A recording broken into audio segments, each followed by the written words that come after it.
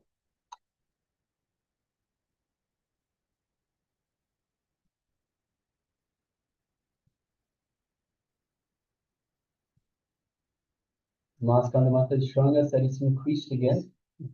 Just a little bit, yes, we can see Mark. Thank you very much for sharing. Mark. Just a little bit of increase, but it's still an increase. So yes, just yes. Thank you very much for sharing, Mark. So Mask on the mouth has successfully manifested once again. The power of increasing the size of the object is showing us that it is a little bit longer than it was initially. Yes, congratulations for manifesting, Mark. How did you go through one? You can share that as well. Okay, so requesting everyone else as well to please take a moment and share with us. So Manis Trigunya, Masha main news. Yes, Manis Trigunya says, I used avocado seed and maybe grow 1 centimeter. So tracing the avocado seed on the paper. Yes. Thank you very much for sharing, Mark. Congratulations for manifesting. That's wonderful. It's grown by maybe 1 centimeter. So Manis Trigunya used an avocado seed and traced it on a piece of paper with a pencil. And then did the same thing again after manifesting the power, and it has grown by 1 centimeter. So that's amazing, Mark. Thank you very much for sharing. Congratulations for manifesting. So Manas Trigunya, well done. So both of you have manifested. Congratulations. If anyone else is still sharing, please continue to do so. It is such an exciting power when you see what you can do, what you can manifest with, because it's right there. The proof is right there in front of you. So yes, congratulations to both of you, and requesting everyone please take part in these power manifestations. It is really true. So it is truth. It is not something that is too amazing to believe. It is a fact. People, participants are manifesting these powers of Paramashiva again and again and again. So, all right. So now let us move on to the next segment. And the next revelation is going to be by Swamiji on everything and everyone is divine.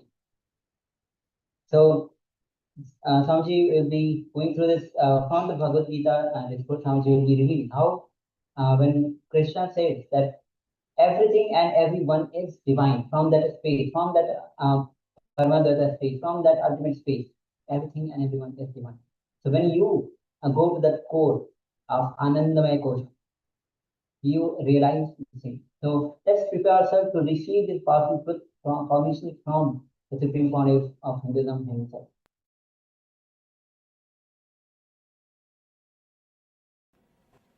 Today, in this chapter, Krishna shows his cosmic form to Arjuna, gives him the experience of universal consciousness.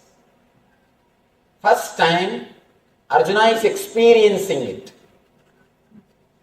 From the beginning, from first chapter, he is only hearing. Again and again he is hearing. Yesterday he heard the complete, full expression. He says, Krishna declares how he is present in every level, how he is in every way. He says, among the rishis, I am Narada. Whatever is best, I shine in that. Yesterday we heard all that declaration by Arjuna. Today he proves it by giving the experience to Arjuna, solid experience to Arjuna. See, the difference between enlightened man and egoistic man is only one thing. Egoistic man also declares, but enlightened man can give experience. Hiranyakasipu was thinking he was God, and not only he was thinking, he was telling all his citizens to chant his name. All of them are supposed to chant his name. Hiranyaya Namaha. They have to sit and repeat his name. Hiranya was also claiming he is God. Krishna also claims he is God. But what is the difference? Hiranya cannot give that experience. He will tell, either believe I am God or I will kill you.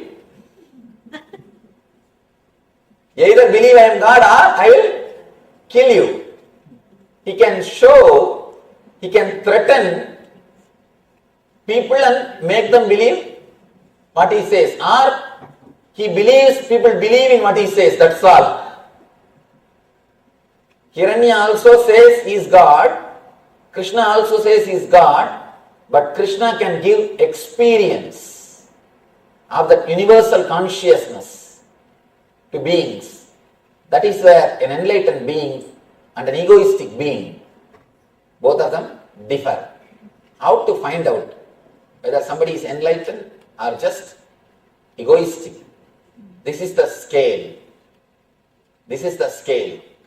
If he can give experience, if he can play with energy, then whatever comes through him, comes from him, is truth. Here, Krishna shows very clearly, he is everything. One beautiful chapter. This whole chapter, such wonderful chapter. In Bhagavata there is a beautiful sloka. Tavakatamritam tapta jivanam kavibiridinam kalmashavagam Shravana mangalam srimadadadam bhuvigrunandide buridajana. This is Gopika Gitam. Gopis, they sing, O Krishna, Tavakatamritam means your words and words about you. Katamritam. Words of immortality. Words of nectar. Your words and words about you. On you and by you. Both. Tapta Jivanam. Kavibirididam. Kalmashavagam. Shravana Mangalam. Srimadadatam. Shravana Mangalam. Just by listening, it creates auspiciousness in us. Shravana Mangalam. Srimadadatam. Bhuvigrunandide Buridajana. It is worshipped or expressed as the highest thing by the great rishis or by the great people, the people who experienced you. They again and again and again feel the joy by speaking about you, by repeating your words. Tavakatamritam tapta jivanam. They just rejuvenate our whole being.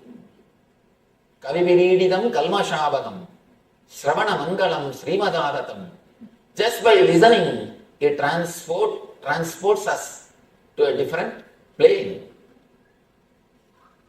if we fall in love with Krishna, if we have really started enjoying his words, this is the chapter to enjoy.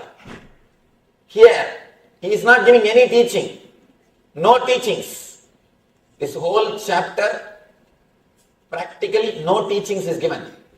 He doesn't say do this, do that, be like this, be like that. No. All the intellectual stuff is over. All do's and don'ts are over. The vidhi and nisheda is over. No more vidhi, no more nisheda. Straight away gives experience. He shows very clearly, I am everything. He shows clearly, Krishna explains, not explains, he just gives the experience of ultimate universal consciousness. He shows very clearly how he is present in the whole universe. And Arjuna experiences the whole universal consciousness. This whole chapter is pure experience. First thing we should understand, is it possible to experience universal consciousness? That has to be understood. Next thing, what is the basic need to experience that? Third, when experience happens, what happens inside our being? These three we will understand from this chapter, and such wonderful possibility to experience the Krishna as the cosmic window. Yesterday he showed, he intellectually expressed, I am the ultimate. I can't say it is an intellectual expression, it is an expression given to a person who is deeply in love. Who is deeply in love. Please understand, Krishna can be God only when a person achieves the maturity of Arjuna. Not for everybody. That is why, as I was telling you, Krishna also declares the same thing, I am God. The truth should be declared only to a person who is qualified, mature. Only when you reach the level of Krishna, you experience the divinity of, only when you reach the level of Arjuna, you experience the divinity of Krishna. As I was telling you, when you deeply feel connected, even ordinary person looks like God, looks like divine. And Shiva says in Tantra, when you drop all your fantasies, you become Shiva and your wife becomes Uma. You reach the state of Shivatva and she reaches the state of Devi. It's a strange thing. How can you become enlightened with a normal life? Shiva says, live with your wife or husband, nothing wrong, but just drop the fantasies which you are carrying. When you live without fantasies, the other person looks like God. Be very clear, everybody is God, including you. But as long as you carry the frame or your own idea about God, you try to fix everybody into that frame. When they don't fix, you throw the person instead of frame. Now Shiva says, just throw the frame, you will see everybody as God. You will see everybody as divine. But what we do usually, we throw the person, not the frame. It is like cutting the leg for the shoe.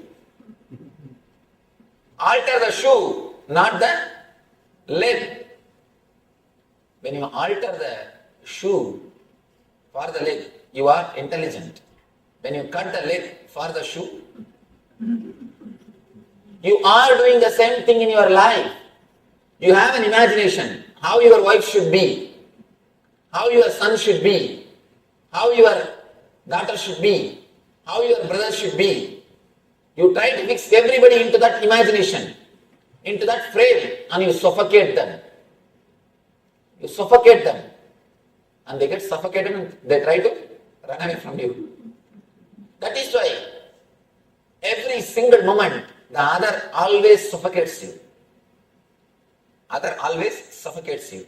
Why do you need your space? Why do we need our space? Because the other suffocates us. The other person has got his own frame. He is trying to put us into that frame. If you don't fall in that frame, you are a little bit chiseled here and there. And little bit this side, little bit this side, little bit this side. You are cut, chiseled, and small pieces are removed from you. That's what we are doing. Continuously we chisel the other person. Shiva says, when you are deeply connected with the other person, as he is, as she is, when you accept the other person as he is or as she is, immediately the other person, you feel like God. You feel such a deep divine relationship. You feel the other person is divine. First thing for that, you need to accept yourself as you are. You need to accept you as you are. Only then you can accept the other person as he is. Then naturally you experience a deep divine connection. And one more thing. When you continuously chisel, never think you will end your job. Never think you will end your job. You can never be happy chiseling the outer. You can be happy only by dropping your image. Small story. I always tell this story. One guy presents a new puppy dog to his friend at the time of marriage.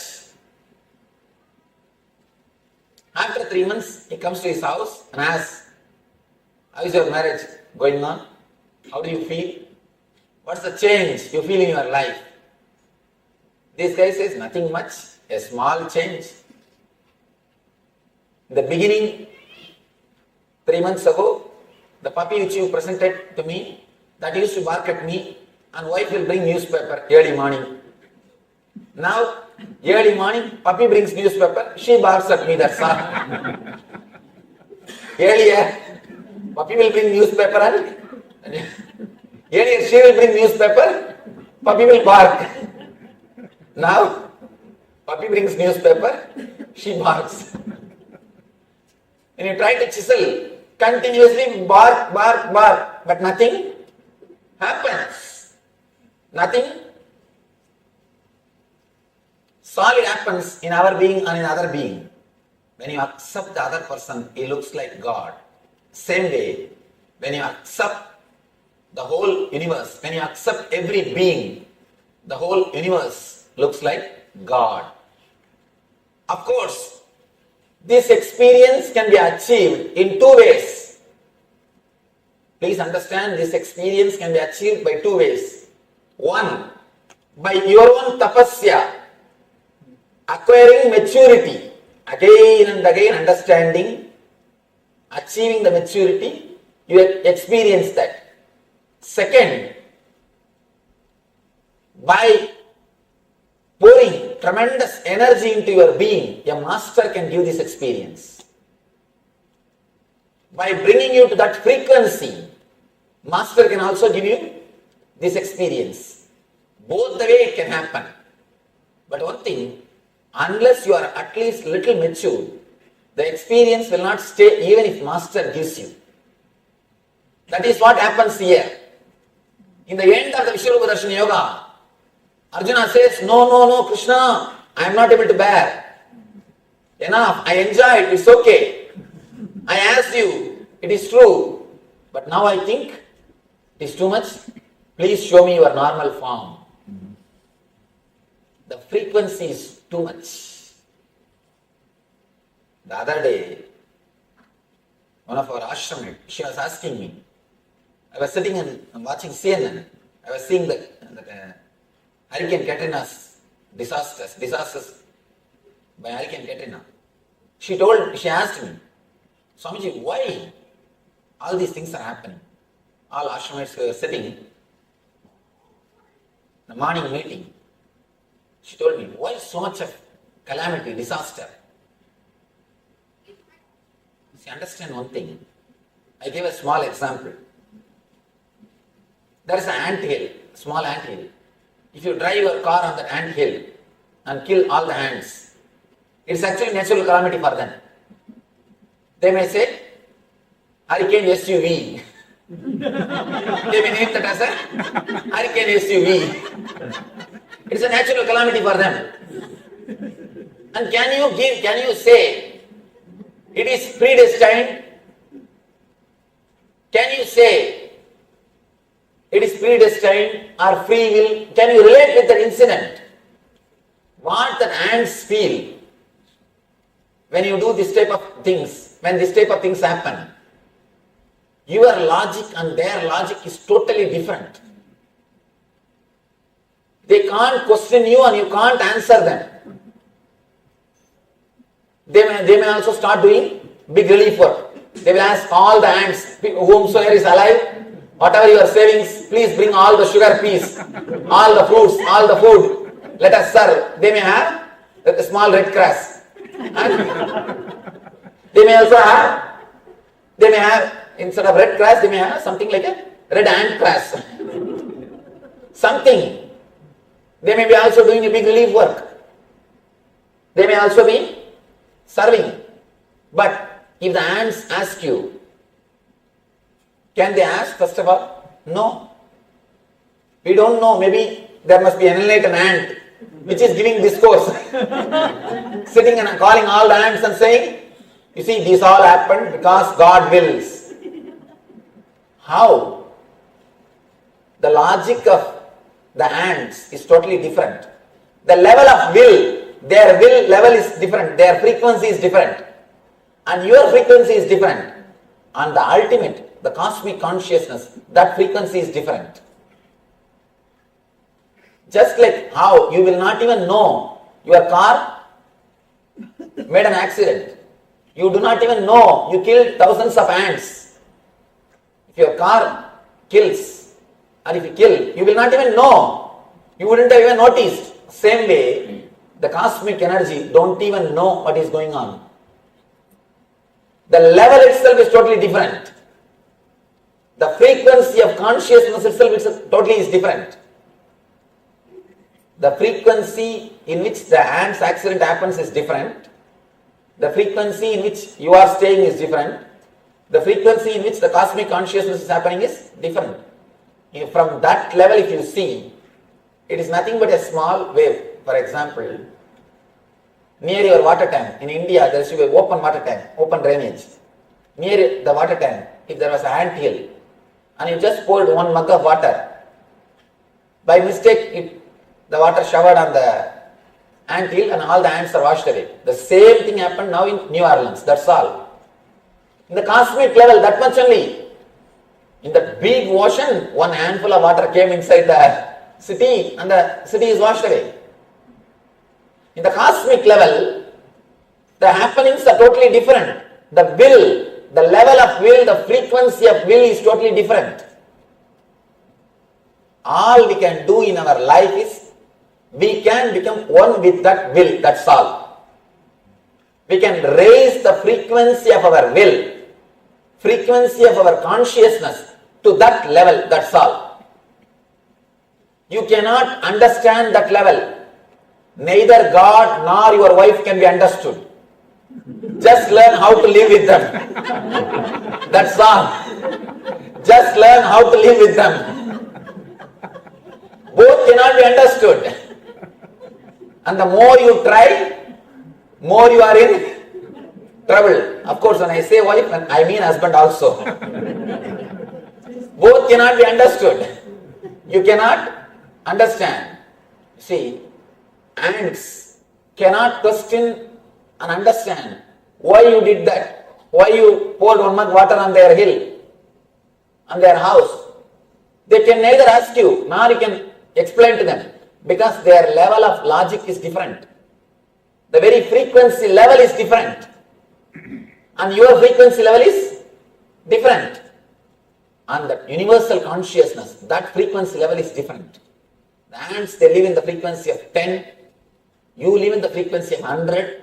And the universal consciousness is in the frequency of infinity.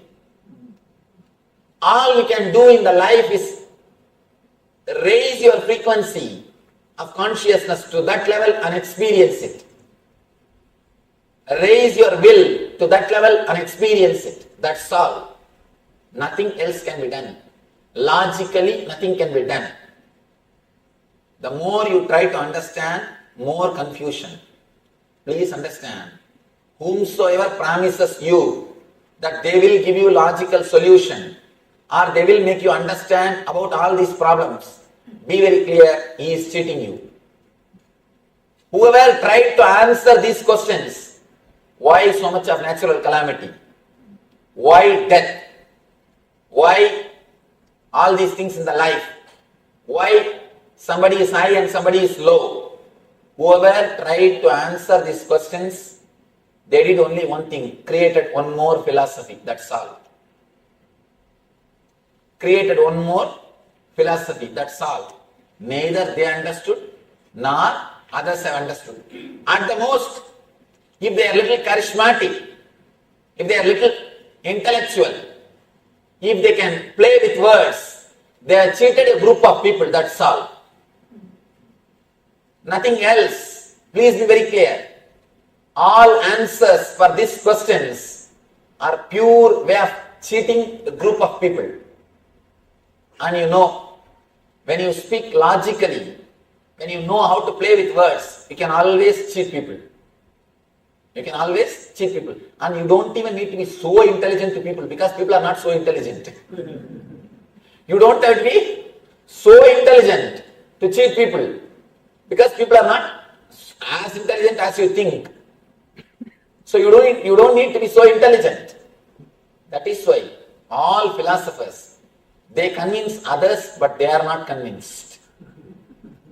I know a great atheist. I have seen him. A great atheist. But when he died, he chanted God's name. He started chanting Rama Krishna, Rama Krishna. People asked him, what is this throughout your life? You lived preaching atheism, spreading atheism, living in atheist way. Why are you now chanting Rama Krishna?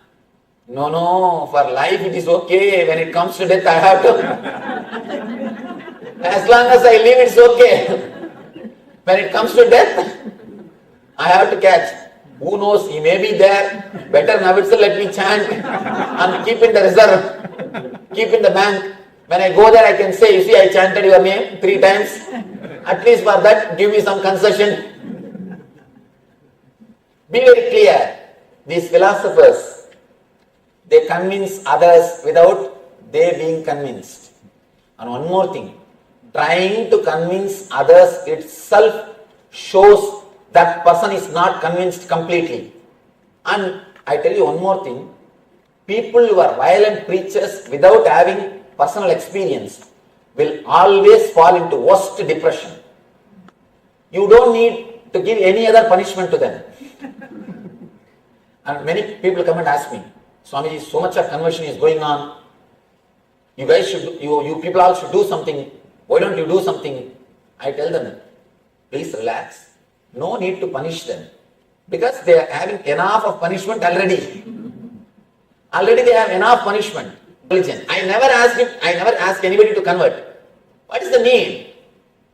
First of all, I don't have any religion. Because what I am teaching is the pure Satya, truth. Truth. For example, just because this light is discovered by Thomas Alva Edison, we can't say this light belongs to only Christians. It belongs to whole world.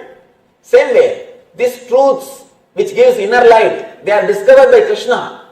But it doesn't belong to one religion. It belongs to the whole world. Just like a light, it belongs to whole world. So I never ask people to convert. What's the need? There is no need. Just understand the truth. Live your life happily. Live your life intensely. That's all. We never believe in conversion. But there are people violent, continuously converting. And this preacher, he somehow fell into depression. Because when you don't have experience and just preach, how long you can do? He fell in depression. Somehow he heard about me and secret way, without any public, when nobody is there, privately he wanted to come and meet me. I said, all right, after all, he wants to meet, give appointment. He came and he opened up and spoke everything. That is, anyhow, I wanted to maintain the privacy, that's why I don't want to tell the name. He's a very popular preacher. And after having the healing and 2-3 days he was regular, he came and he felt better, a lot better, and he had the healing. He came out of the depression. Then slowly I asked him, why do you preach so violently? He openly says, Swamiji, when I feel so many people follow me, I feel what I am preaching is truth. I feel convinced what I am teaching is truth. In the beginning, I did not have enough confidence about what I am speaking. After some time, when I saw that 10,000 people are following me, I thought, 10,000 people cannot be full. There must be some truth in what I am preaching. Be very clear. Preaching without experience means you are trying to solidify your own confidence. You yourself don't have confidence. By preaching, you try to create confidence. Here, the only difference between Hiranya and Krishna is Hiranya is trying to convince his idea by making many people as his followers. He himself has not experienced. He is just trying to play the game. Krishna straight away gives the experience. Krishna declaring, I am God, is not for his ego. He is explaining for you to experience the truth. That's why he says, Arjuna, for your sake I am speaking these words. Beautifully, he gives the solid experience to Arjuna of the whole cosmic consciousness.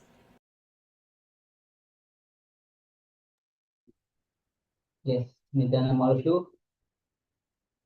So what a wonderful divination by Swamiji on everything and everyone is divine. And Swamiji shares how he showed to Krishna that he is everything, the cosmic Vishwarupa Darshana to Arjuna. To share, to understand, to make him understand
say, at this moment I feel it is worth dying for this experience.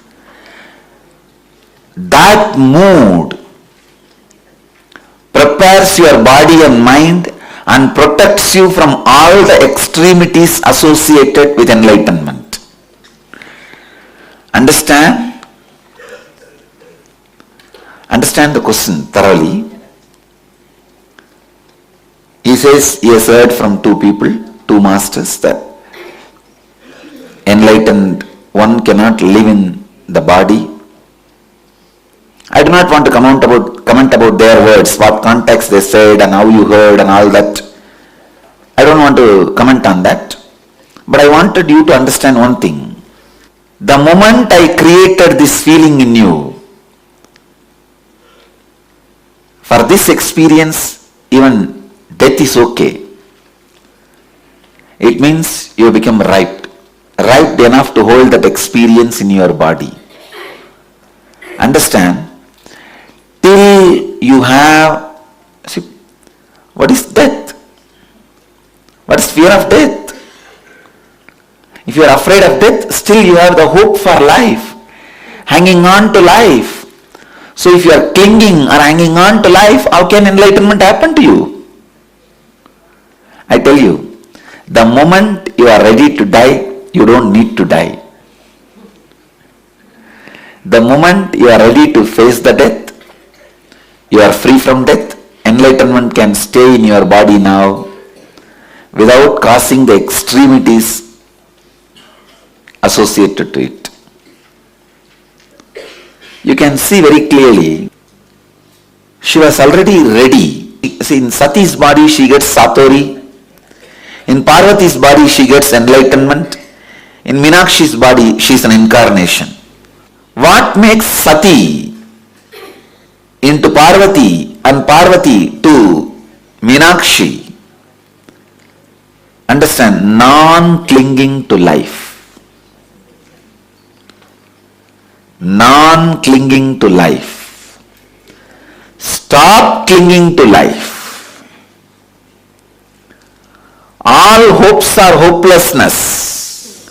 Get more and more comfortable with your insecure imaginations. Please understand. I wanted this to be one of the important understanding for all my disciples and followers. Get more and more comfortable with your uncomfortable fear fantasies, uncomfortable insecurity thoughts, uncomfortable insecurity imaginations. For example, if you have wealth, suddenly you will think, oh, if some thief comes and steals everything, what will they do? There are some other. But nowadays the fear of small thieves have disappeared. Fear of big thief means the government. Now the whole thing collapsing, economy melting down. What is the economy melting down? The larger thief stealing everybody's wealth by wrong policies and corruption. So you have fear. If the whole thing melts down, what will I do? Where will I be? How will I be? See, everybody constantly has these insecurity imaginations, especially early morning before you wake up from the bed. Either you will have the deep insecurity imaginations or fantasies. This too only wakes you up from the bed early morning. Of course, about fantasies, with fantasies already you are comfortable. But these insecurity imaginations, start getting comfortable with that. Okay. Now you are there. That does not mean you are going to become reality. Your ability to get comfortable with insecurity imagination makes your nervous system ripe enough to hold the highest experiences. Understand? This is the only way Sati becomes Parvati, Parvati becomes Meenakshi. Your ability to handle very beautifully in one place in Shiva Sutras, Mahadeva says, living in utter insecurity is living enlightenment. Get comfortable with your insecurity imagination. Only the people whose nerves have become comfortable with the insecurity imaginations have achieved highest things on the planet Earth, whether it is in the outer world or in the inner world. People whose nervous system cannot handle the insecurity imaginations, I tell you, when I declared a few days before a new understanding for our Sangha, you do whatever is your maximum capacity. I tell you, when Buddha gave sannyas to women, of course, I am not against giving sannyas to women, I am all for it. But Buddha knows human beings. He says when he gave sannyas to women and made them also part of the Sangha, he says, I reduced the longevity and purity of my Sangha. Because after him, there will be too much of men exploiting women and women exploiting men. It's not that only men exploit women, women also exploit men. In both ways. I have seen. Oh, anyhow, it's like different ways, not just the guru-disciple relationship. In so many ways, it's men and women exploiting each other. He knows as long as he's in the body, that won't happen. The moment he leaves the body, it is going to happen. He says he reduced the purity and longevity of the Sangha. I tell you, when I said be honest to yourself, I felt exactly the same after I leave the body. Of course, as long as I am in the body, I will be going on inspiring you guys. And you will again and again, true to be your honest capability and true to your core, all that will continuously happen as long as I am in the body. After that, this law, this understanding, I know, is going to create people who are lazy, dull, dead, enemies to enlightenment. I don't know how people are going to handle those beings at that time. When I am in the body, we will handle. Still, I do not know how you guys are going to handle. Of course, none of you are going to be in the body. I am going to be living for quite a long time. I am saying, the next generation, maybe your third generation only is going to be the last generation I will be seeing.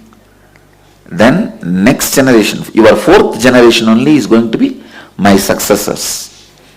Because the moment I say be honest to yourself, be true to your capacity, you don't even know your capacity.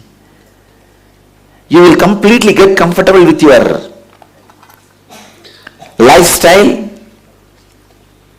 See, by the word, through the word productivity, I was constantly making you get comfortable with your insecure imaginations. You see, with the word productivity and with that scale, with that idea, constantly you are made to live in that, get comfortable with your insecurity imagination of, that is the ultimate insecurity. If I lose master, what will I do?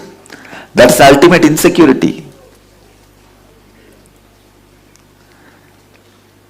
But only when you get comfortable with those insecurity imaginations, your nerves become strong to hold the highest Kundalini awakening. When you say, okay, if at one day if I am kicked out, it is okay, but now I am going to imbibe whatever best and maximum I can.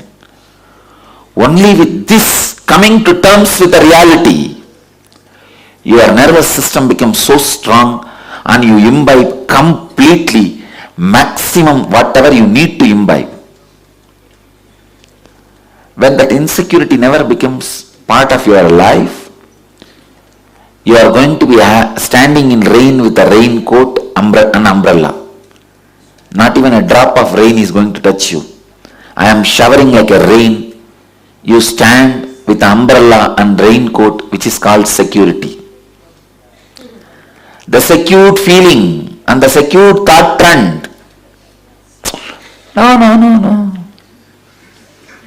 Swamiji already said, you be honest to your capacity. This thought trend is going to be more like a raincoat and umbrella. Now, I only have to inspire you continuously. Anyhow, I am opening up and presenting the whole philosophy in front of you. How this Rajendra Kumar describes, I feel it is worth dying for this experience.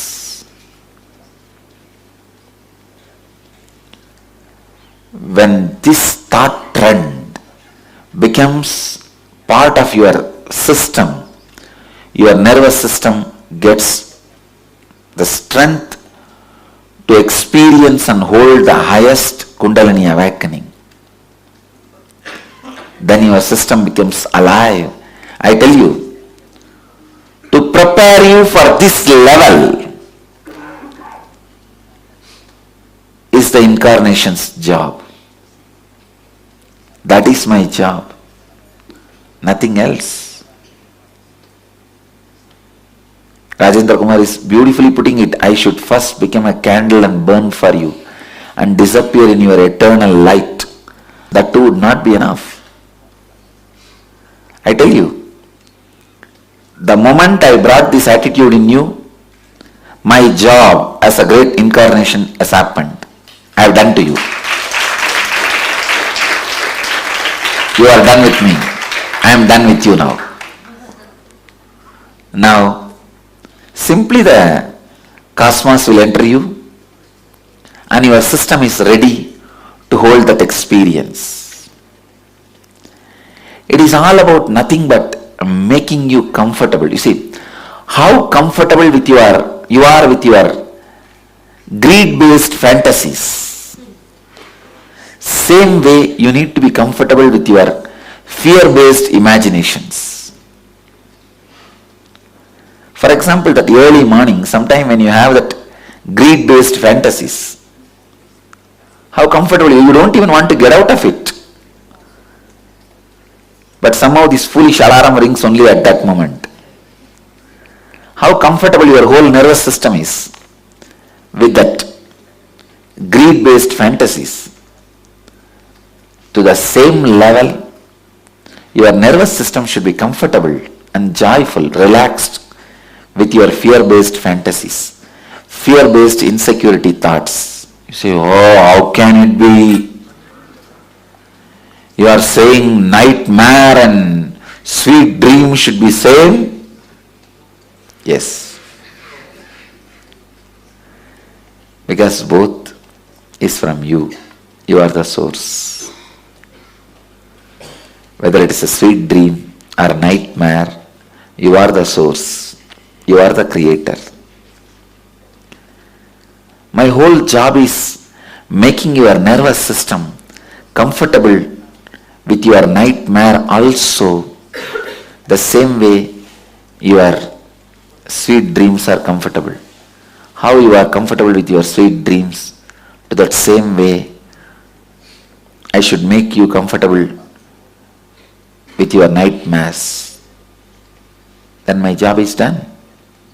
Then your body is ready for the highest Kundalini experience. Then I have completed the job of carving a yogic body and Vedic mind. So Rajendra Kumar, depth of inspiration in you all means the ability to handle, to get comfortable with the insecurity. I myself should have gone through the whole thing in front of your eyes. I should say in 2012, some of the Asuras tried to invade the Biddi campus. I went through that. Only then you will stand. You will understand, yes, what he says is true. He did not have nervous breakdown. And he stood. His most insecurity imaginations have been a very comfortable flow in him. He was completely comfortable with the sweet dreams and nightmares, insecurity imaginations and extraordinary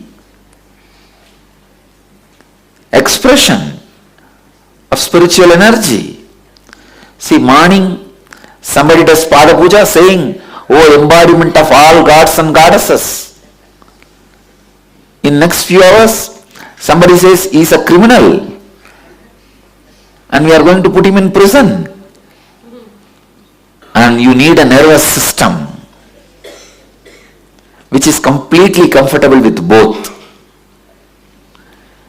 which does not lead to nervous breakdown. Understand, both can lead to nervous breakdown. It is not that only insecurity, even too much of respect. Suddenly, you see, in your house, the people who live around you suddenly starts respecting you like a god. What will happen to you? You will go crazy. In 2 days you will go mad. You will become loose. You will say, no, I am ordinary. Whether fear or greed, disrespect or respect, both can make you crazy. Your nervous system won't be able to handle.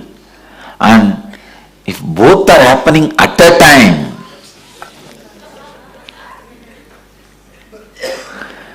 just today, one side the international, 15 international media has published about our diabetes kriya.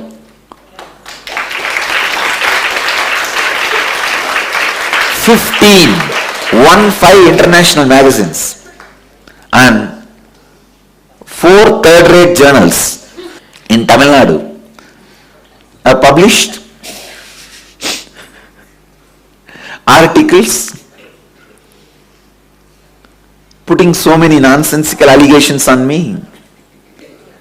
Both happening in same way, same time. You will become mad. If your nervous system is not strong enough, I tell you, preparing your nervous system strong enough to hold the fantasies of greed and imaginations of insecurity.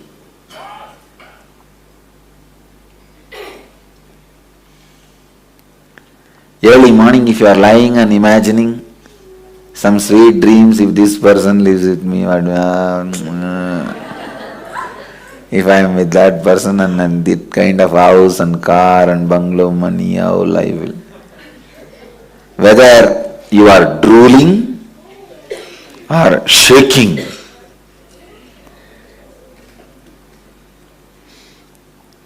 suddenly some dream, tiger is chasing you and a huge python is trying to swallow you, or You lost all the money in your share market. Your net worth has melted down. I tell you, the real your net worth, which can never melt down, is inner awakening. Any other net worth will melt down. That is why I tell you, have some asset which will not melt down. Your capability. See, it is not that easy. You can hide and cover up your fears and insecurity and live your life. Your stomach will get churned. You will have diarrhea. This time in the prison, the jailer was the head of the jail. He became very friendly with me. He was a devoted person. I have never seen a jailer falling at the feet of an accused. The moment I was taken inside the jail, the first thing he looked around, and when there was no media camera, he fell flat at my feet. I was shocked. Oh God, what is going on? I blessed him, be blissful. And he was not even getting up. He said, put your hand on my head and bless Swamiji, only then I'll get up. I blessed him. He says, I was so happy the moment they said they are bringing you here. I said, what do you mean?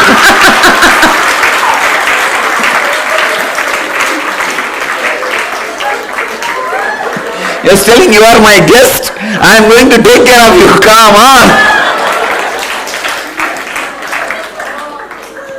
Then he told me, I read all your books. I have seen your YouTube discourses. I always wanted to come and see you in the ashram. You came here to grace me. I said, okay. I don't want any more jailers praying for my darshan.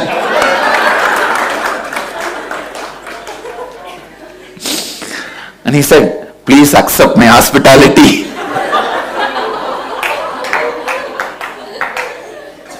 But the guy was really nice.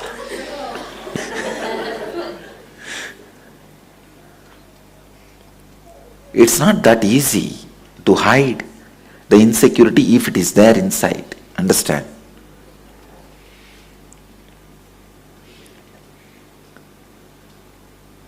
Some of the media, they questioned me in a press meet.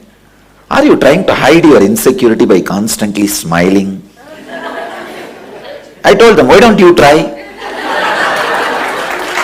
Why don't you try? Try to hide your insecurity by constantly smiling. Let me see how much you are successful. You need a special nervous system through which the current of insecurity and the current of future possibility both can flow. I tell you, when you are always in the peak, means the future, this side is also possible and that side is also possible. Only then you are alive. I tell you, somebody may think I am a good guy, somebody may think I am a bad guy, but I can tell you about me, I am a living guy. I am alive.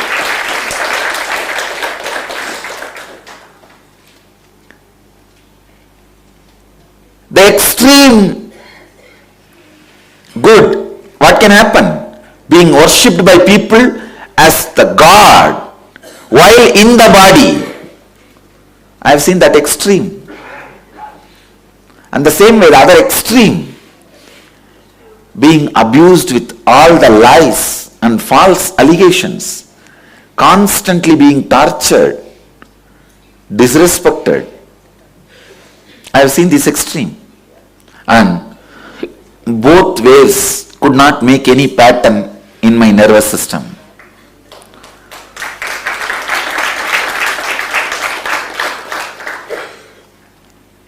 Birds don't leave footprints in the space. Same way, both does not leave any footprints in my nervous system.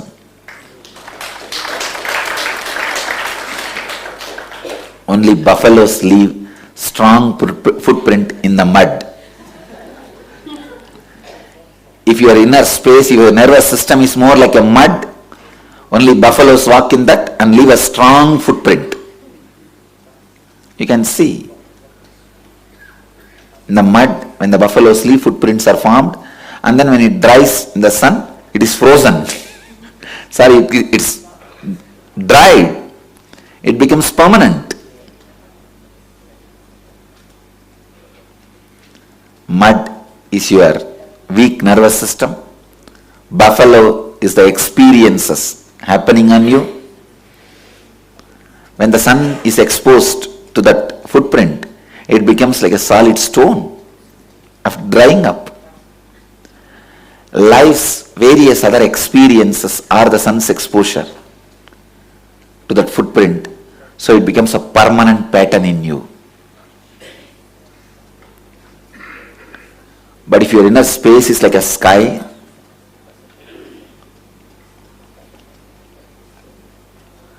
all the experiences of the extremities, either the experience of fear or the experience of greed, flows in you, flies in you like a bird. You can see the buffalo's footprint.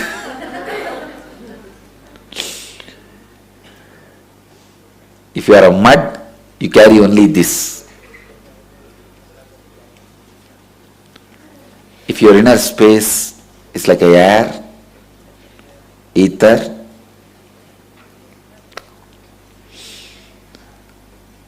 every experience is like a bird which does not leave any footprint.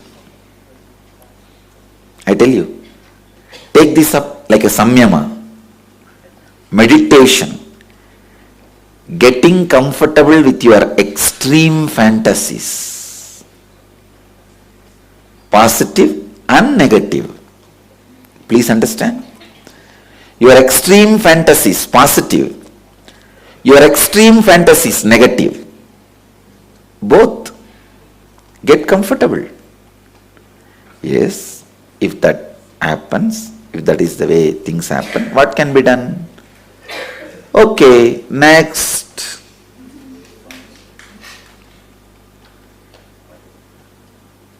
Next. That's it.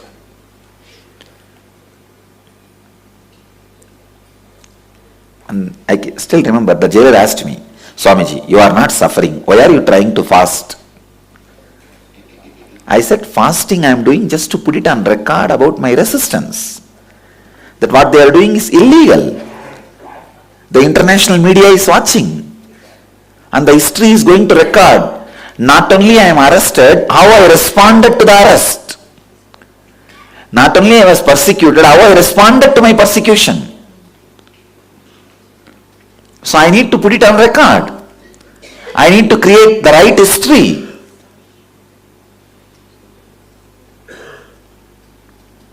I am not suffering.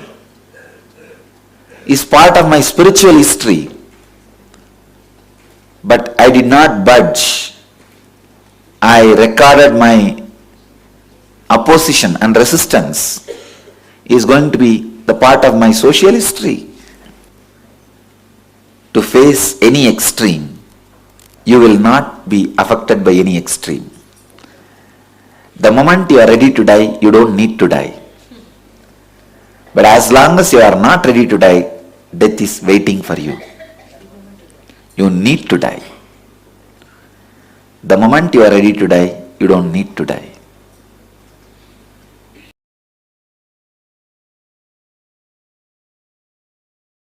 Here, first time Krishna is giving ultimate technique for quantum spirituality. He is the first quantum scientist in the inner world. In the inner world. He gives a technique for quantum spirituality. He says, relax and surrender. Suddenly, you will experience the intensity of your consciousness. You will understand, you you don't have to choose between horizontal line and vertical line. You can explode in all the 360 degree. You don't have to choose between this line and that line. You don't have to take choice. Please be very clear. Only when you experience the choicelessness. When I say choicelessness, I don't mean you will not choose anything. You will choose everything. You will have everything. When I say surrender, I do not mean the dead surrender. I have seen so many people saying, Swamiji, I surrendered everything to God. I surrendered everything to divine. I surrendered everything to existence. But you will see it will be only in the level of words, not in the level of reality, not in the level of existence. People make funny statements. Swamiji, I surrendered everything to God, but just please bless me so that I should have a good job. I should have a little more paying job. As of now I have this job, but if you can bless me to have a little better job, it will be really nice. Please be very clear. Our surrender is pseudo. Our surrender is pseudo. Before making any statement, be very clear about what you are speaking.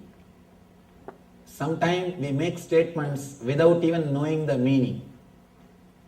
So many people, they will come and tell me, Swamiji, I surrendered everything to you. Please give me a little mental peace.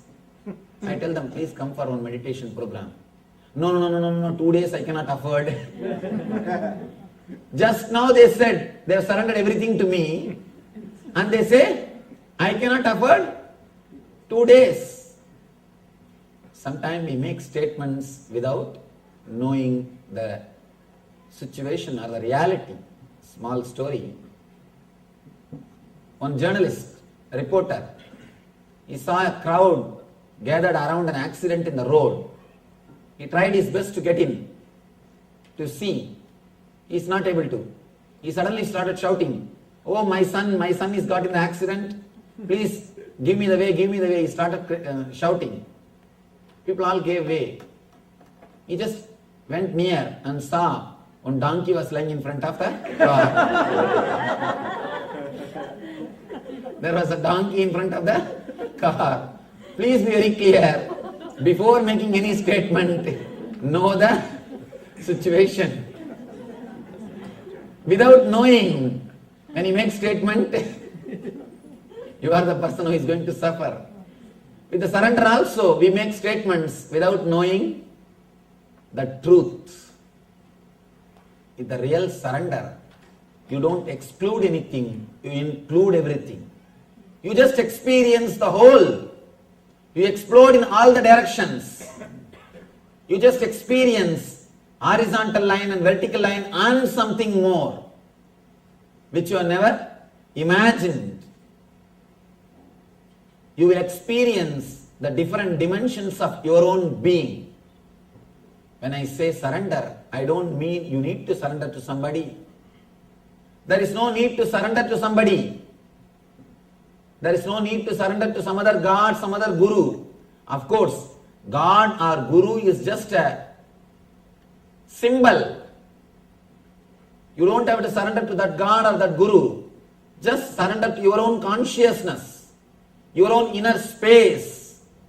But you never respect or trust your inner space. That is why in the initial level you need God, you need guru. The other day, somebody was asking, Swamiji, if I surrender to you, what should I do? I said, if you really surrender to me, you will not have that question, what should I do? You will be simply guided from within. You will be simply guided from within. People come and ask me, yes Swamiji, I surrendered everything, now what should I do? When you really surrender, you will not have this very question. The very question will not exist. Simply, you will surrender the whole being. When you are completely surrendered, you will see your intuition or the divine intelligence automatically guides you. As long as you have doubts, be very clear, you have not surrendered. You have not surrendered. Here, Krishna says beautifully about the surrender. Adhishtanam tadakarta karanam cha pratakvitam vividascha pratakseshta daivam chaivatra panjamam. The place of action, the performer, the various senses, the many different kinds of endeavor, and ultimately the Paramatman. These are the 5 factors of action.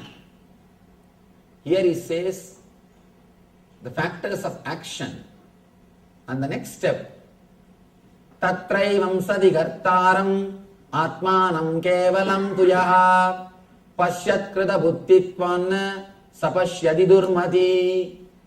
Therefore, one who thinks himself the only doer, not considering the 5 factors, is certainly not very intelligent and cannot see things as they are.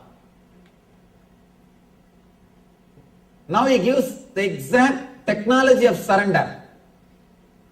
In these 2 sloka, these 2 sloka can be called as stotra and shastra and sutra.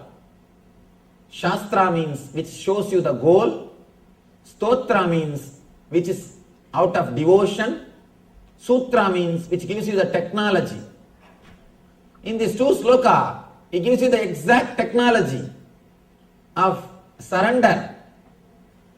Understand? Whatever you think as you is totality of so many things, and individually everything is responsible for something, but suddenly you start thinking you are responsible for the whole thing. You are responsible for the whole thing. That is where the trouble starts.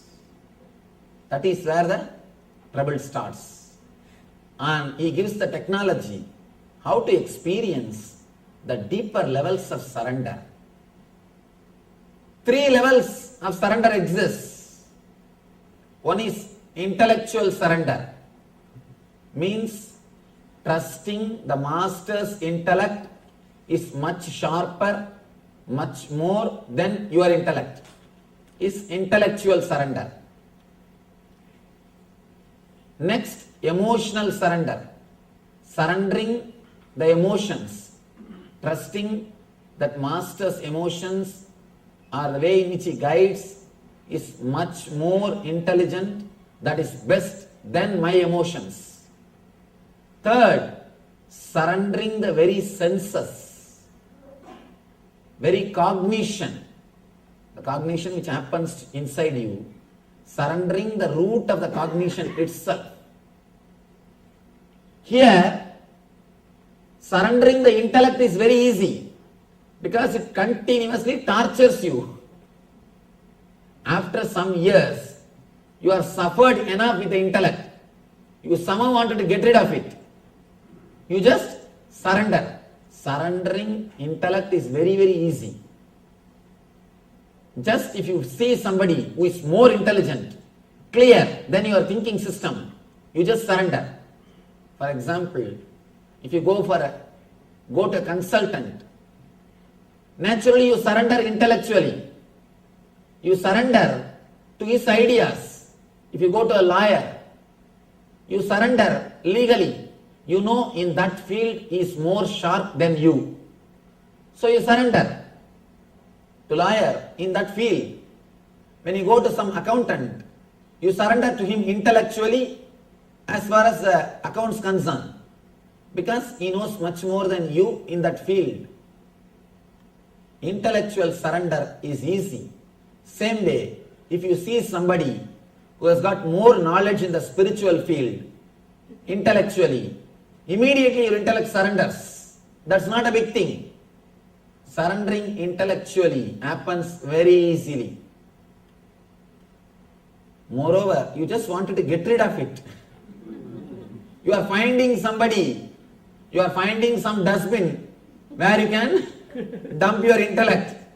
So when you find somebody, you just relax, from it. Next is emotional surrender. That happens when you feel deeply connected with the Master. When you feel deeply connected with the Master. When you start experiencing one or two things, little meditation, little bit of understanding, naturally the emotional surrender starts happening. You start respecting his emotions much more than your emotions. Master's emotions means whatever he tries to guide you, whatever way he wants you to live, you start giving importance to that more than what you think as life. Slowly, slowly, he becomes the center of your life. Almost like you start respecting him more than all other emotional attachments. The priority is slowly changing. You start thinking in your emotion, in your emotional level, Master comes as a number one priority. This is what I call emotional surrender. In the emotional level, you feel connected. Next, a deep level, of course, it's a spiritual technique. Because you all heard enough of these intellectual things, these 17 days, I think now you should understand the deeper levels of techniques.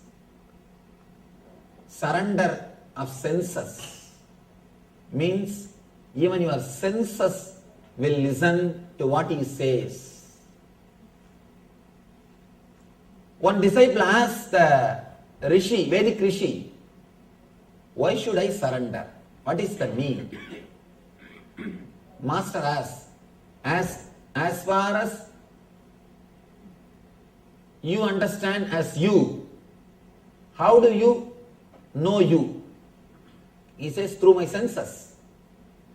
According to your senses, who are you? I am this body and mind. Master says, according to your senses, you are body and mind. But according to me, you are God. Only when you surrender your senses, only when your senses starts listening to what I say, you will see the truth of what I am explaining. According to you, according to your senses, you are body and mind. But according to me, you are God. When you surrender your senses, when you believe me more than your senses, you will experience you are God. He says, the moment you believe me more than your senses, you will understand the meaning of Tattvamasi. Master again and again represents the ideal of you are God. Please understand, again I tell you, I am not here to prove I am God, I am here to prove you are God. Again and again, he stands for the ideal of you are infinite. There are so many dimensions in your being which you have not explored, which you have not experienced. Again and again, he is showing so many dimensions of your being to yourself. He is showing so many dimensions of your being to yourself.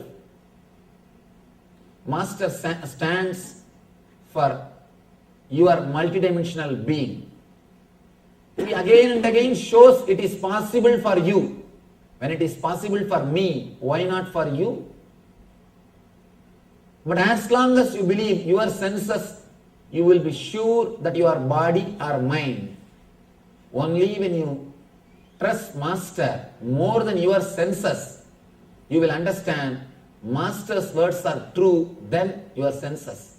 Then you will experience the truth of Master's words. Then when Master says you are God, suddenly you will realize, yes, that is truth. All these days, my body and mind, my senses are telling, I am body and mind. As long as you believe your senses, you will believe only their ideas.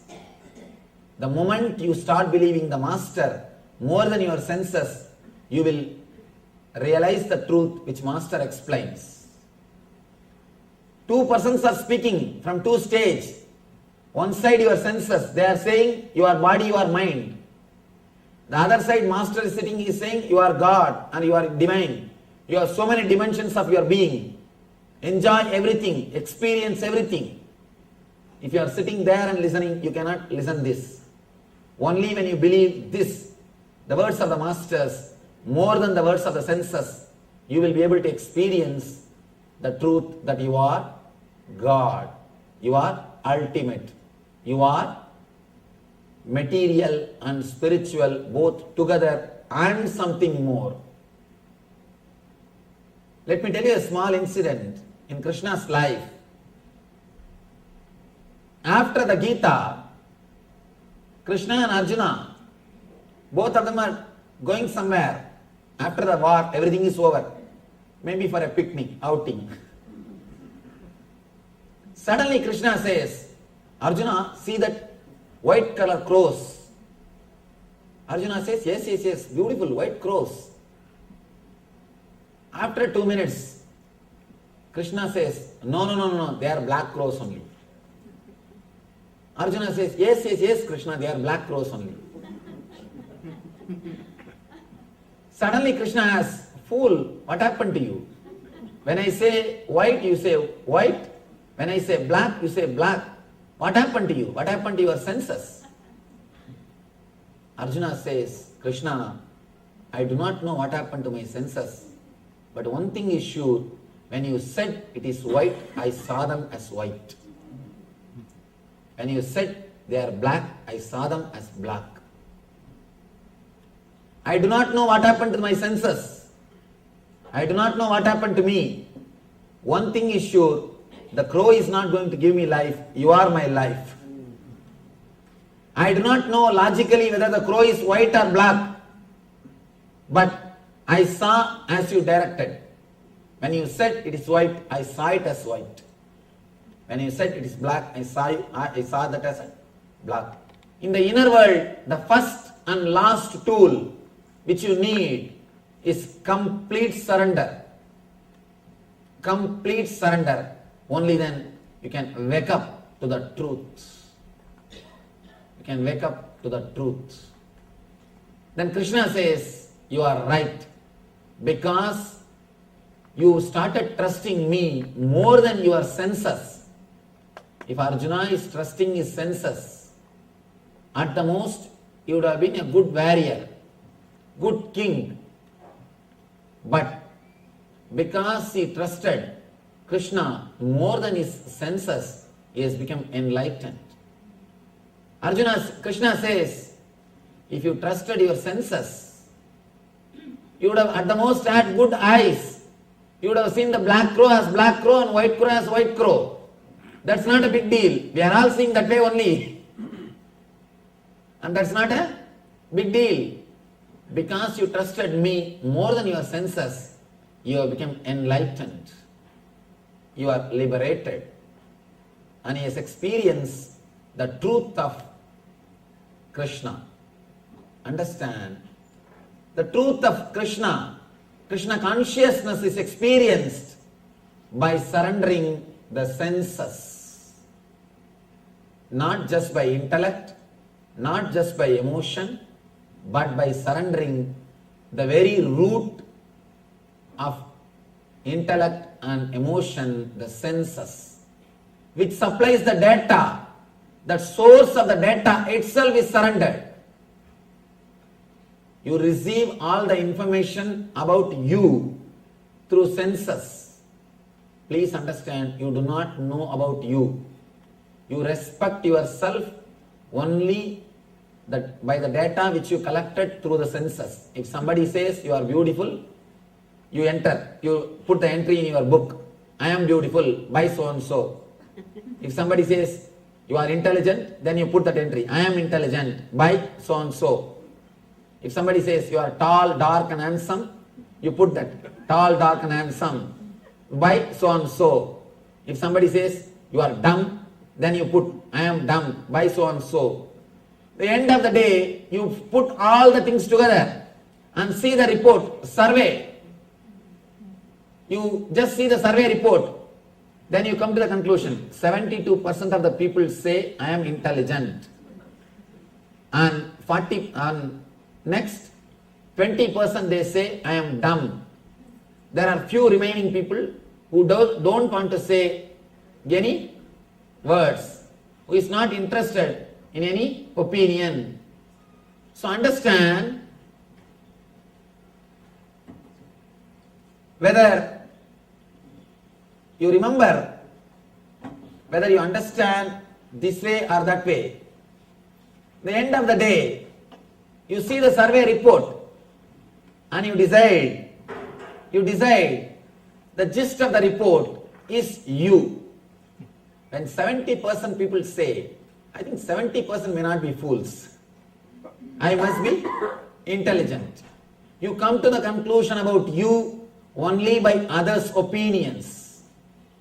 Whole day you are in signature campaign. Continuously you are taking survey. You go around, please tell me something about me. Please tell something about me. You are continuously doing the signature campaign. Here Krishna says, surrender the very senses which gives you an idea about what you are. When you surrender the very root which gives you an idea about who you are, you will naturally experience you are neither body nor mind as you are suggested or advised, made to believe by the society. As long as you believe the senses, you will be believing your body and mind.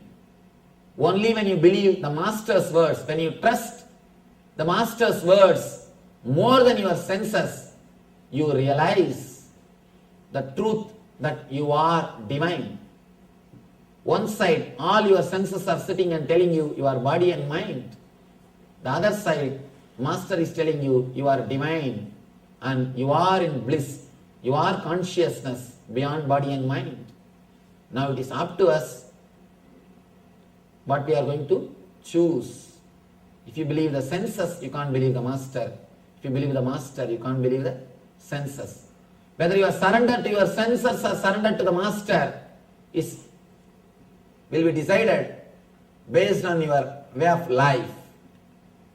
It is up to you to surrender to the Master or surrender to the senses. Here Krishna says, only when you understand all three levels of surrender, surrendering in the level of intellect, surrendering in the level of emotions, surrendering in the level of senses, only when you experience all three, the ultimate experience of surrender happens to you. I tell you, the very surrender itself is enlightenment. Don't think after surrender enlightenment will be issued to you. No. Don't think you will surrender, then you will get a paycheck through courier. Enlightened, you are enlightened. No.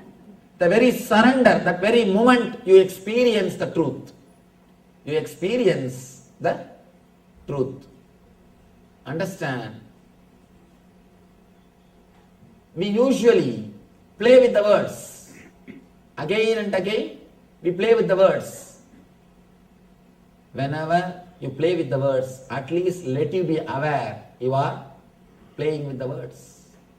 I have seen people going and telling, Swamiji, I surrendered to Krishna my whole life. I have surrendered to Venkateshwara. My whole life I surrendered to Shiva.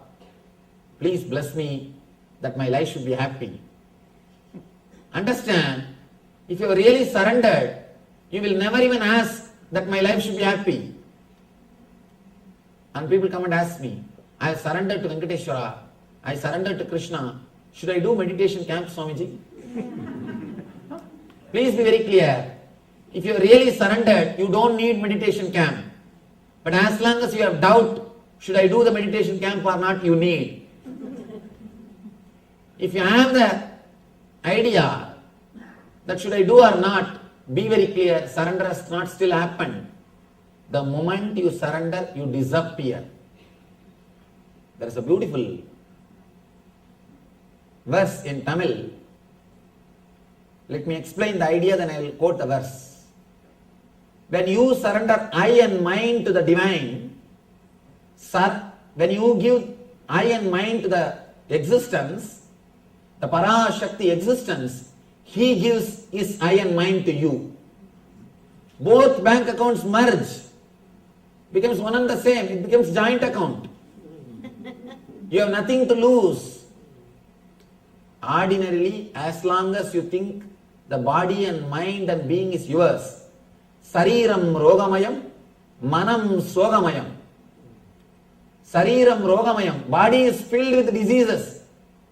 Manas Sogamayam, mind is continuously depressed. What we have to surrender? Nothing except the body filled with disease and the mind filled with depression. When you drop that two at the feet of the divine, he gives his body and his mind. Sariram Devamayam, Mana Sukamayam, and Atma Anandamayam. You get the third thing, Atma Anandamayam, free offer. When you offer the body and mind of yours, Sariram Rogamayam, Manas Sogamayam, he gives you Sariram Devamayam, Manas Sukamayam, Atma Anandamayam. And there is a beautiful verse. Ramana Maharshi, he sings about the Arunachala. Tandadu Yendanai Kondadu Undanai Sadurar Yargolo Arunachala. The translation is, I gave me to you, but got you as in return. Who is more intelligent? Who is more intelligent? Understand, in surrender you have nothing to lose, you have everything to gain. Surrender is not like giving up something. I am not saying give up all your properties. No. Give up all whatever you have. No. Nothing is necessary. Keep everything with you. And just don't internalize them in your system. Just take care. You are not internalizing you. Only one thing. Don't judge you based on your properties. You are far more higher than what you think you are. Do not judge yourself based on your bank balance. Do not judge yourself based on your relationships. Do not judge yourself based on the name and fame. Do not judge yourself based on your friends. You are far more higher than all these things put together. As long as you are judging yourself based on all these things, you will be internalizing all these things in your being. All these things will be a major points. All these things will be the center of your life. All these things will be pulling and pushing you. You will not have you for your being. As long as these are the factors of your life, as long as these are the centers of your life, your bank balance, your relationship, your name and fame, be very clear, your life will be pulled and pushed by all these things. You are something far more higher than all these things put together. The whole thing you need to understand. Just do not internalize all these things in your being. Understand you are something beyond. The moment you wake up to the truth, you cannot be just divided. You cannot be just put into one frame based on all these ideas of your balance, your bank balance, your relationship, your attitudes, your name and fame. Only these few things cannot judge you. I am something far more higher than all these things. The moment you wake up to this truth, you are surrendered. One bubble started thinking, I am an individual. I should become a strong bubble. Within that few seconds, it started thinking, not only started thinking, started collecting other small 2-3 bubbles and started getting one big bubble, you are my wife, support. Another one big bubble, hey, you are my son, support this side. You are my father, support this side. It started collecting some 10-12 bubbles and tried to save himself, tried to protect himself, and got 2-3 sand pieces or the small piece of sand from the beach, and he started telling, these are all my properties, these are all my treasures, this is my bank balance, this is my relationships, let me protect all of them. He tried to create a fence to protect his treasures and his relationships. How long he can play this game? For 2-3 more seconds before he even finishes his game, simply will disappear into the ocean. When he was created or when he existed, when he has disappeared, all the 3 moments, he is not away from the ocean. Even though he claims himself being away from the ocean, even though he thinks he is an individual, even though he says, I have all this bank balance, I have all this relationship, I have so many people around me, I have so many things around me. Understand, the whole thing will disappear in 1 second into the ocean back. Same way, in this universal consciousness, you just exist or you think you exist as an individual being for a few seconds. In that few seconds, you catch somebody as father, mother, son, brother, and you catch all of them and you feel safe and you catch little bank balance and you feel secured, and in the end, because of all these things, from all their opinions, you collect an idea about you and you think you are that bubble. You play the game, suddenly the whole thing disappears. Please understand, before your game started, while you are playing the game, and after you end the game, whether you understand or not, realize it or not, experience or not, you are God. You belong to ocean. You are existence.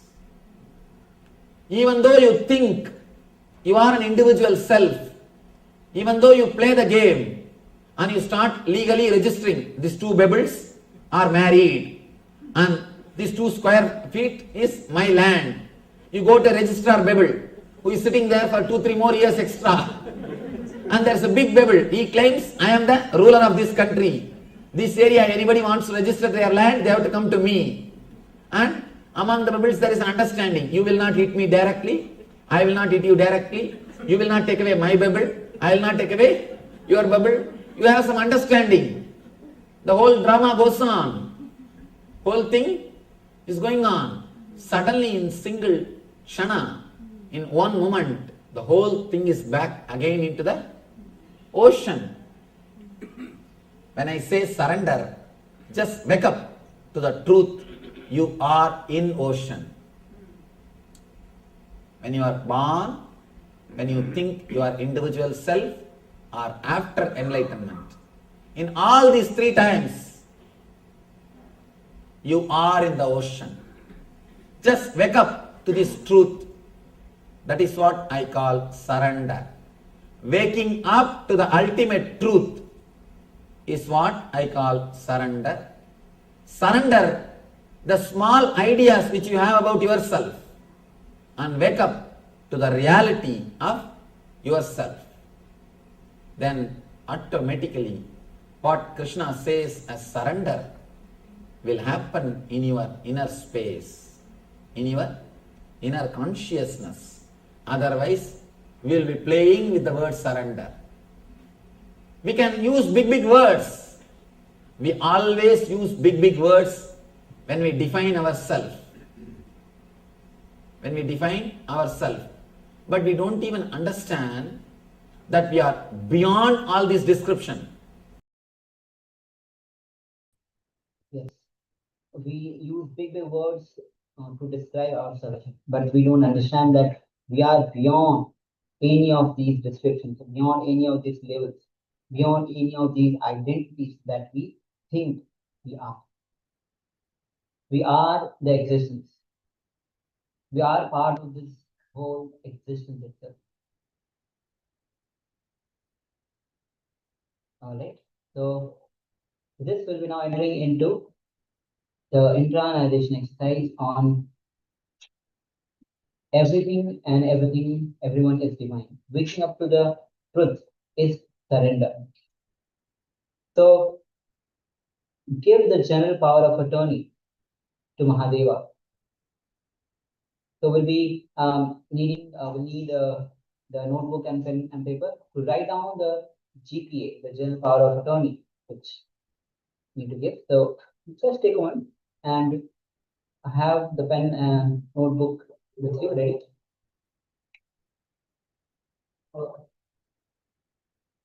And give the general power of attorney to Mahadeva, saying, whether I understand and appreciate or not, whether I understand or not, appreciate or not, what my life needs to go through, how I need to experience the flow of life and the law of life in the ultimate intelligence of you, Mahadeva, your third eye. So we're getting ready to give the general power of attorney. So we'll be entering into this little exercise. So let us, before we start writing down, just begin by having a reflection. So let us begin the reflection. What does it mean to give away the general power of attorney to Mahadeva, to Paramashiva? So we'll take a moment to close your eyes and bring clarity to this declaration. So we're all going to make this declaration of giving the general power of attorney to Paramashiva, to Mahadeva, understanding that the intelligence of Paramashiva, the cosmic intelligence, is higher than our own intelligence. So we align ourselves to the cosmic intelligence. And of course, the higher intelligence will know what is best of us, will know what is best for us. So we're going to take a moment and close our eyes and bring clarity to this declaration that we are about to make. And just reflect on the significance of giving your general power of attorney to Paramashiva, to Mahadeva. So think about what this means in terms of trust, in terms of surrender, and your connection to the flow of life and its greater intelligence. So, for example, contemplate on the feelings of relief or openness that arise when you consider letting go of control and trusting in the unfolding of your life's experiences. So let us take a few minutes. We'll share this slide for you all. And let's take a few minutes and just contemplate what this means, reflect on what this means to all of us. Let's begin.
Now, make your declaration. Use the following phrase and declare your intention out loud or internalize it deeply in your mind. I give my general power of attorney to Mahadeva, recognizing that whether I understand and appreciate or not, I trust in the flow of life and the ultimate intelligence guiding me through all experiences. Example, as you say or think this, visualize Mahadeva's third eye open, symbolizing clarity and divine guidance in your life. So let's enter into this step. Make your declaration.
Now let us write down the declaration 3 times. Take your pen and paper. Write down the declaration 3 times. And as you write, focus on each word, feeling its weight, feeling its significance. Allow this act of writing to reinforce your commitment to this surrender. So start writing down. I give my general power of attorney to Mahadeva, recognizing that whether I understand and appreciate or not, I trust in the flow of life and the ultimate intelligence guiding me through all experiences.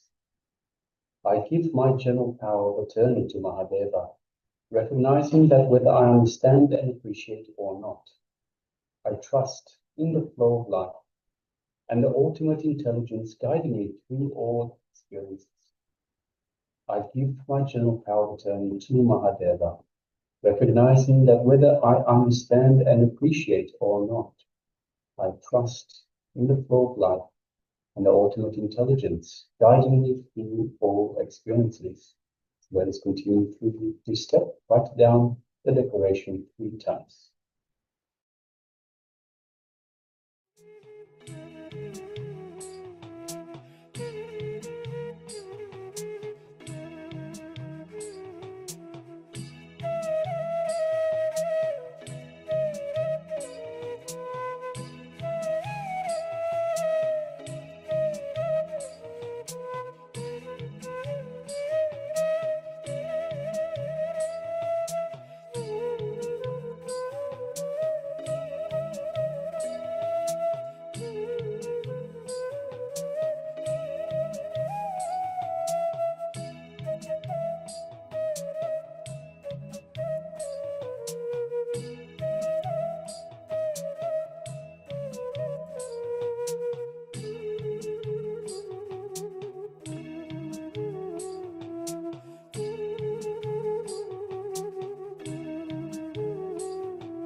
Now conclude your reflections. After writing, take a moment to sit in silence again. Feel the sense of openness and gratitude that comes from this declaration. Acknowledge any feelings that arise, whether they are of trust, fear, relief, or excitement. Understand that this is a journey of empowerment and acceptance.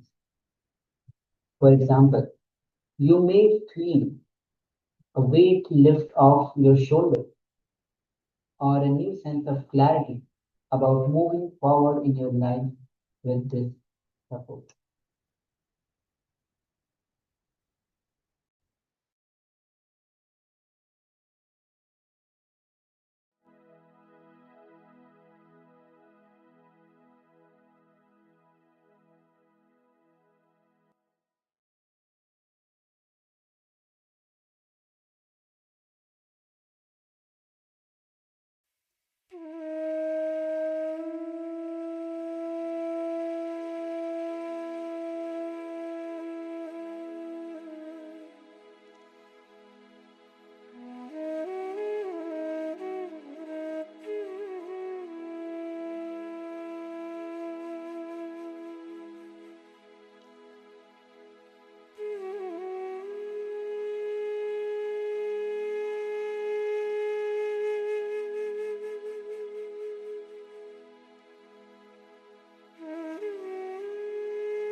Yes, Nityananda, we have with this from Maskanda Mata. Could you please explain steps 1 and 2 again?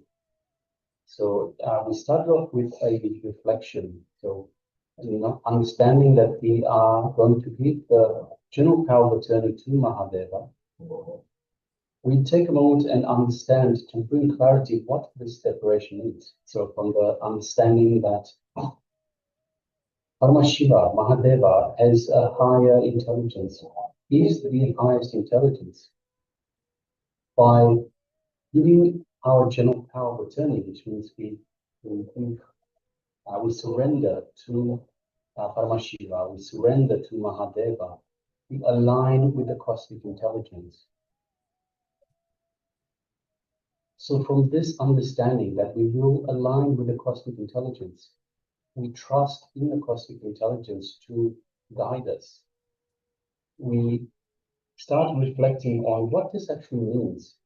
What does it mean to surrender to Paramashiva, surrender to the cosmic intelligence?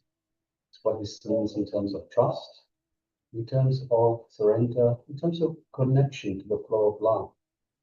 So in terms of what this means for your life. So at the moment, we have a look at our own life. We're not always aligned to Paramashiva. We're not always aligned to the cosmic intelligence. We have a general path forward, but a lot of times we stray off the path, to the left, to the right. So our path forward is usually pretty much a zigzag. This way and that, this way and that, and left side, right side, all the path. By aligning to the cosmic intelligence, by surrendering to the cosmic intelligence, we will be guided by this same intelligence, by this greater intelligence. We'll be aligned to the flow of life as it should be. So we'll be aligned to the path that we need to follow, as opposed to having this left, right zigzag. So the first step was to contemplate what this actually means, so surrendering to Paramashiva, surrendering to the greater intelligence. In terms of trust, so what this means to you in terms of trust, what this means to you in terms of surrender, and your connection to the flow of life, how you see life going from this point forward, having surrendered to this greater intelligence. The second step was to make the actual declaration.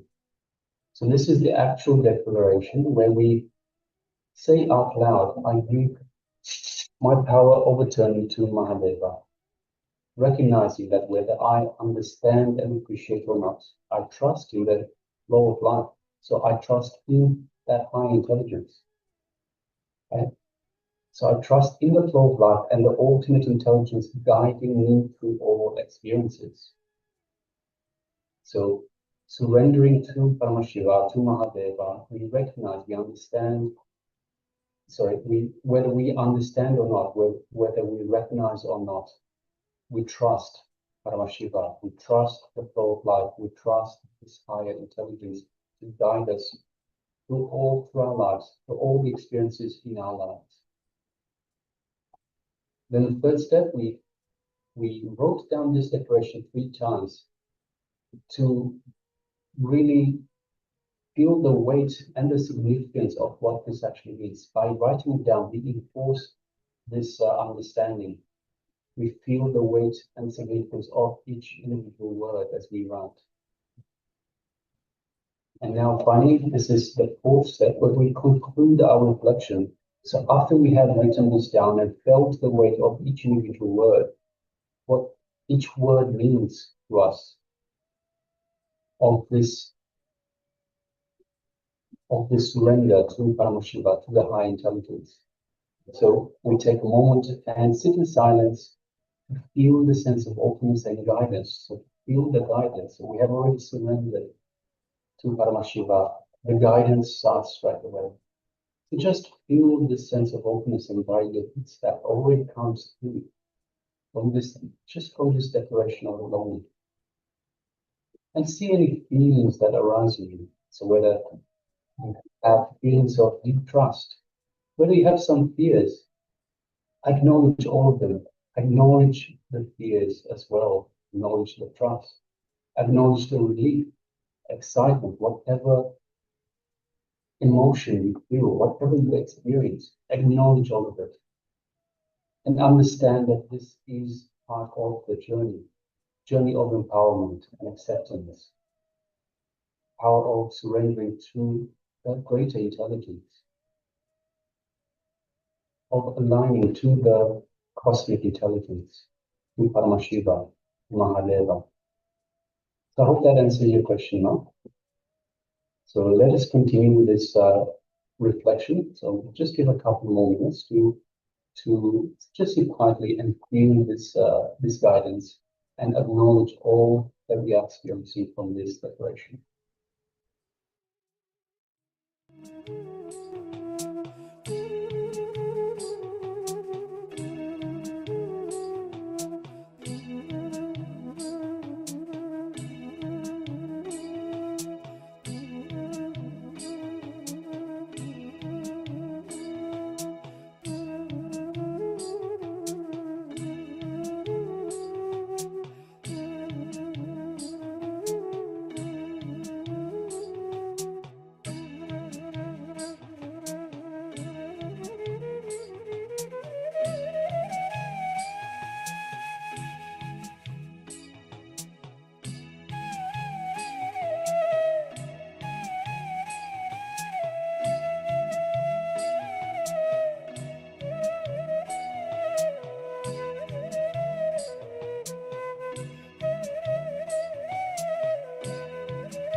you relax, yeah? So Namaskar mantra says, my feeling about this exercise is that I need to do it well. Makes me feel like puja, saying you sacred. So yes, ma'am. So this generally when we go through this, we feel a great feeling of relief, knowing that we will be guided. We will be on the path that is the best for us. So see,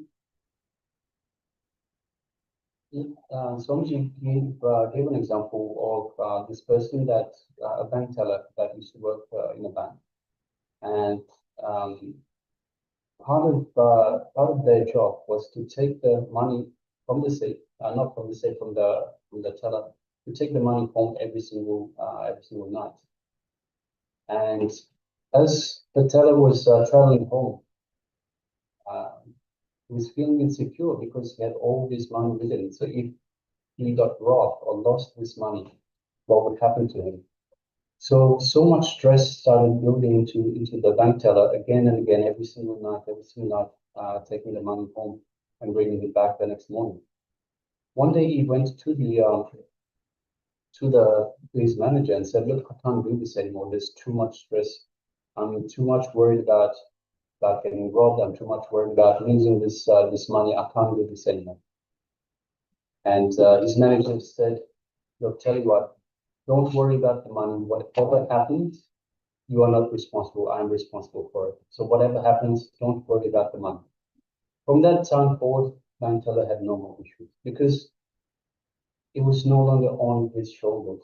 The Lord was no longer on his shoulders. So in the same way, when we give the general power of attorney, we surrender to Paramashiva, to the cosmic super intelligence to guide us through our lives, we also feel a sense of relief that we don't have to worry about it.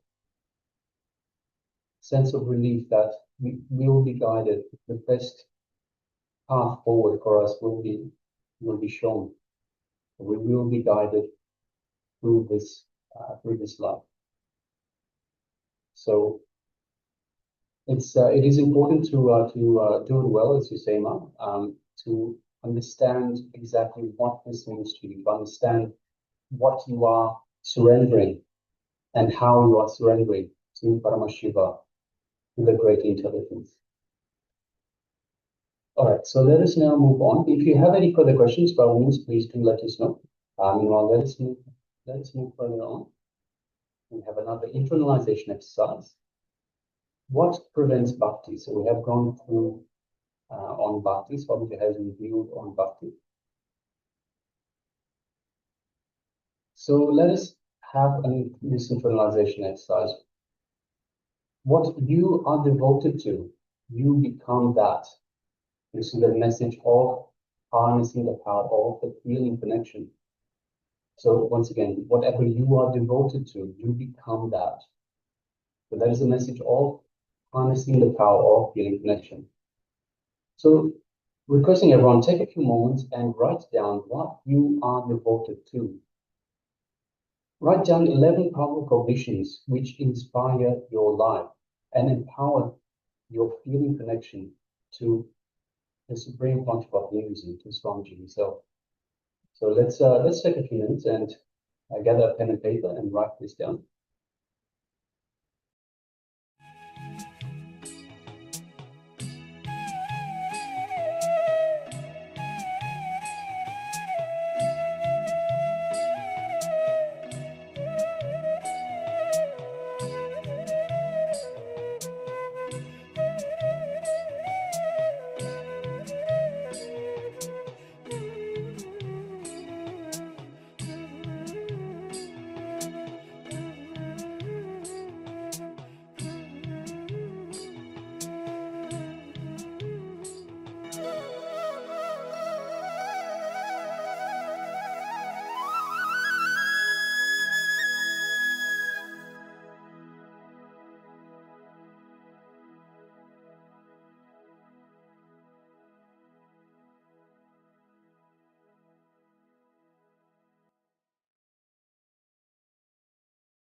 Now start with self-reflection. Take a moment to reflect on what you truly feel devoted to in your life. Consider the people, the principles, or the practices that inspire your passion and commitment. Think about Swamiji's teachings and how they resonate with you. Ask yourself, what values or teachings from Swamiji do I feel most connected? In what way do these teachings influence my daily life? Let us continue with this reflection.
Now, write down 11 powerful cognitions that inspire and empower you in your life. These cognitions should reflect what you hold dear and how you wish to embody those values. Focus on the insights derived from your reflection and Samji's teachings. So, once again, write down 11 powerful cognitions that inspire and empower you in your life. Let's continue.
Yes, now let us write down these 11 powerful cognitions 3 times. So again, repetition reinforces these ideas into your mind. And it helps solidify your connection to these powerful cognitions. You can format it, you can write it in a list or a sentence, whatever you prefer. Just write down these powerful cognitions 3 times. So each one of the powerful cognition, write it 3 times. So let's continue.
slowly. You can relax.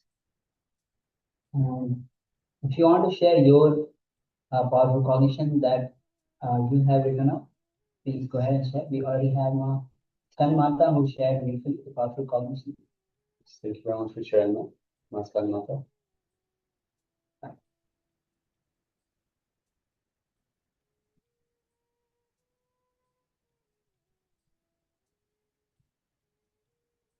Ma Musibaya also shares one Swamiji childhood to puja, free yoga, meditation, movement, manifesting powers, teaching, enlightenment, knowledge, healing, wandering, and yatra. And that was, yes, thank you very much for sharing, Ma Musibaya.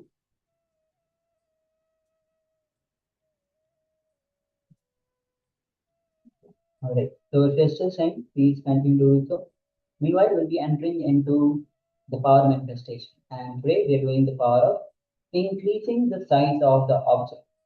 So in this round, we'll be increasing the size of an object which is away from you, maybe at a distance of maybe in another room, or even at a greater distance, or maybe just far off.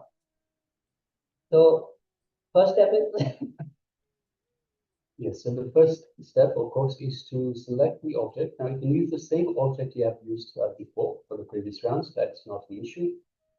Select an object that you want to increase the size of and take the initial measurement. So take the initial measurement of the object.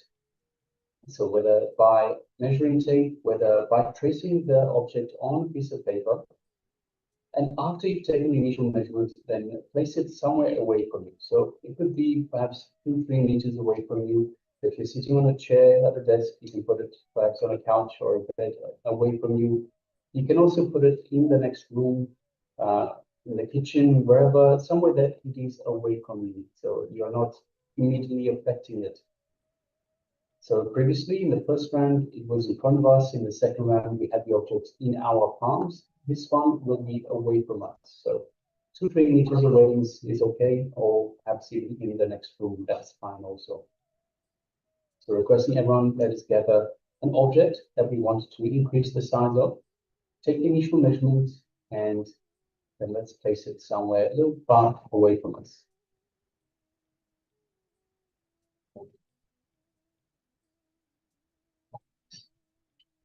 So requesting Mashani leaves as well. Second ayah, Mutu Arun ayah, you could also take part in this power manifestation and increasing the size of the object.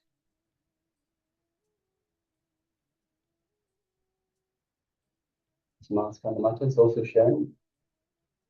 My feelings for my Guru are one of boundless gratitude, and it is this deep emotion that motivates me to do volunteer work. I have been a volunteer for over 5 years and have known my Guru for over 6 years. Thank you so much for sharing.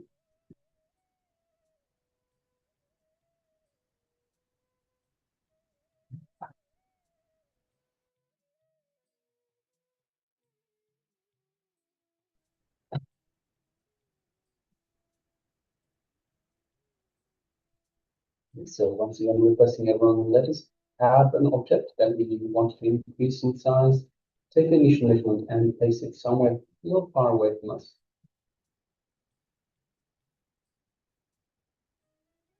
Once we're ready, once we have the object and we've placed it a little far away, let's sit comfortably with the head, neck, and spine in a straight line to allow for the Kundalini energy to freely move up the spine from the root of our spine, from the root chakra, Muladhara chakra, all the way up to the crown chakra, the Sahasrara chakra, the top of the head. Let us sit once again with the head, neck, and spine in the straight line. Bring our full awareness to our Ananda Ganda, which is just below the heart center and just above the navel center, just in this area in between. And let us connect deeply to the divine in our Ananda Ganda, our inner space, just below the heart center, just above the navel center. Connecting deeply to the divine, connecting to Paramashiva, the supreme superconsciousness, what we might call God. Connecting deeply to Swamiji, the supreme pontiff of Hinduism, Bhagavan Sri Nithyananda Paramamashivam, who is the incarnation of Paramashiva, Let us feel the feeling connection we have to Swamiji.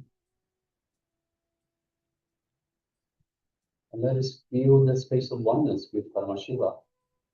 From the powerful conviction that we are Paramashiva, all there is energy and consciousness, what we call Paramashiva, or God.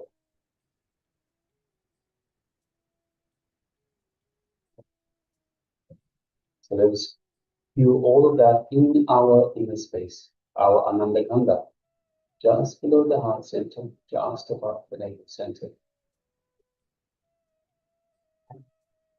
Now let us make a strong declaration to the cosmos, a strong intention to increase the size of the object that is still far away from us. Make it a strong intention, a strong declaration such that it is the only reality that you are willing to entertain. Nothing else can be true. Nothing else is real, except the reality where the object that is placed a little far away from you has increased in size. Now let us connect further by chanting the Mahavakya, which is Om Nityananda Paramashivoham. Let's begin. Om Nityananda Paramashivoham. Om Nityananda Paramashivoham. Om Nityananda Paramashivoham. Let us continue chanting this Mahavakya throughout the power manifestation, and from the space of oneness with the divine, let us start manifesting this power of increasing the size of the object that is still far away from us. Let's begin.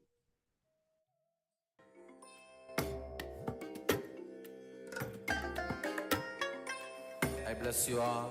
Let you all open all your three eyes and manifest the powers of Mahasadashiva. Om Nityananda Paramashivoham. Om Nityananda Paramashivoham. Om Nityananda Paramashivoham. Om Nityananda Paramashivoham. Om Nityananda Paramashivoham. Om Nityananda Paramashivoham. Om Nityananda Paramashivoham. Om Nityananda Paramashivoham. Om Nityananda Paramashivoham. Om Nityananda Paramashivoham. Om Nityananda Paramashivoham. Om Nityananda Paramashivoham. Om Nityananda Paramashivoham. Om Nityananda Paramashivoham. Om Nityananda Paramashivoham. Om Nityananda Paramashivoham. Om Nityananda Paramashivoham. Om Nityananda